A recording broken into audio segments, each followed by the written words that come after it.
Hi, buddy. It's Phil back as part of Consum's coverage of re:Invent 2021. Um, I'll be covering machine learning and all aspects of machine learning over the re:Invent period.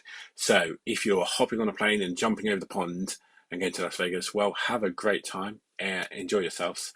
But if you party too hard, I'll be here in the week to give you a bite-sized commentary of all the ML announcements.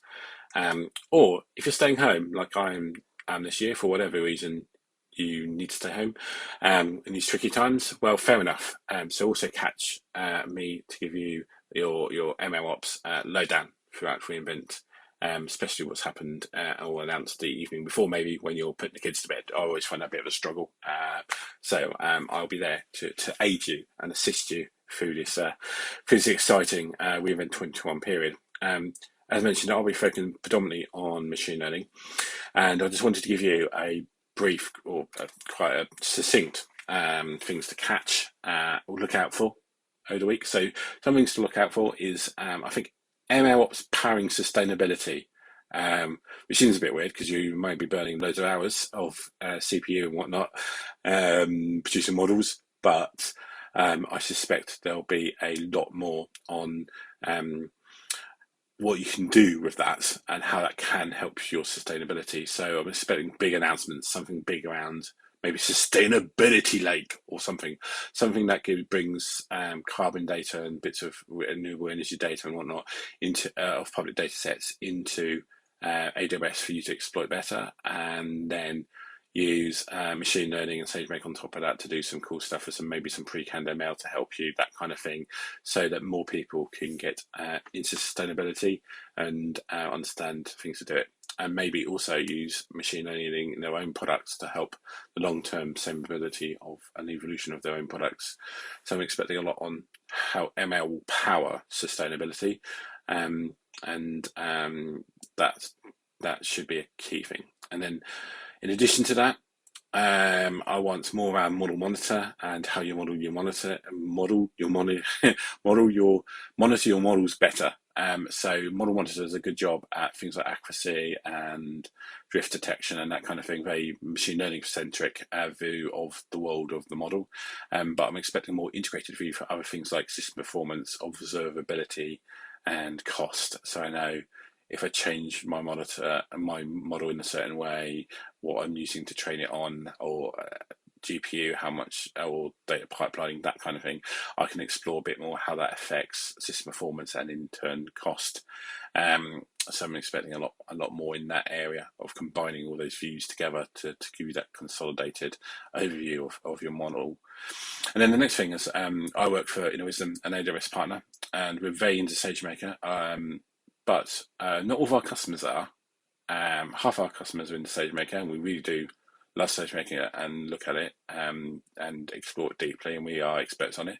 But some of our customers don't want that lock-in and don't want to go that far, retain their independence. But the only way of doing that currently in the moment is to stand up their own EC2 or their own containers, running whatever open source software they want. So I want AWS to do something for them this year, something in the middle ground, that is like manage ML flow or something that hits that middle piece, and targets those people that don't necessarily want to run it all themselves, but don't want to completely sign up to how to do everything in SageMaker.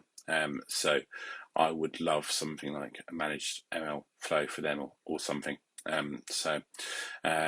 That's hope. And then in terms of sessions, for me, there's three key sessions and then two kind of keynotes to catch. So from an ML ops point of view, it kind of comes down to implementing ML ops practices on SageMaker. That's going to be a really good session. Obviously, pipelines was announced last year, and we've had a year for people to get into it. So I'm expecting a lot more like real world examples, best practices with it, less theory than last year. So I hope that session will give that. And then coming back to my passion of model monitoring, it seems, I talk about this quite a lot actually, F360, the model and whatnot.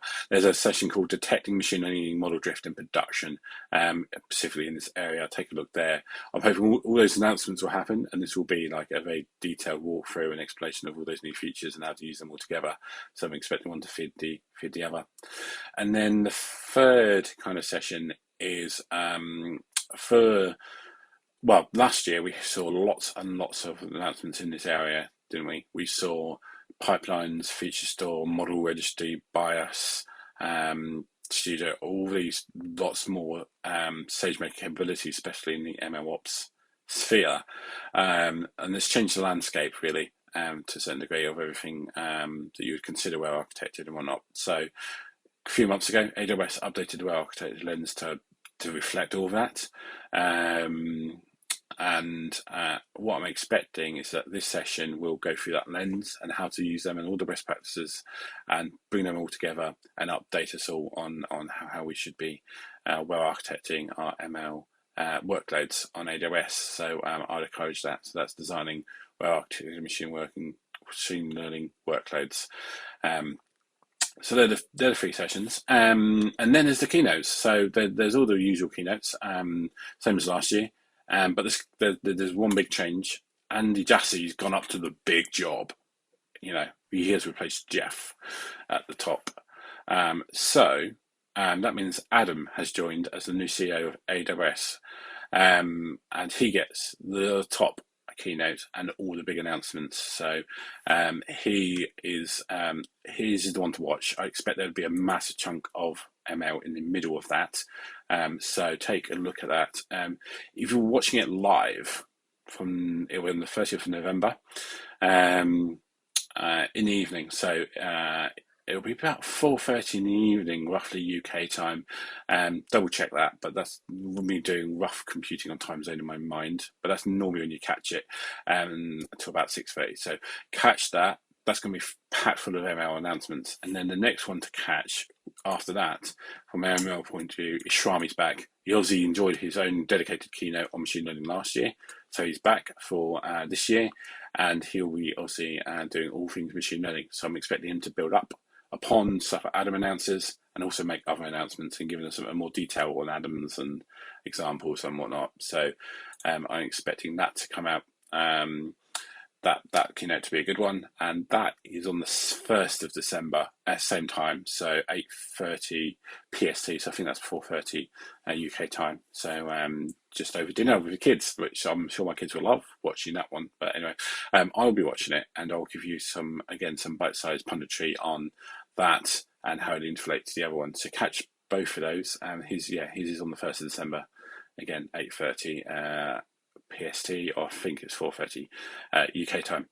So that's all the big keynotes, and that's it really. So I hope you're all excited, and I hope to see you join us part of the Consum coverage over that time period. Great. See you then. Bye guys.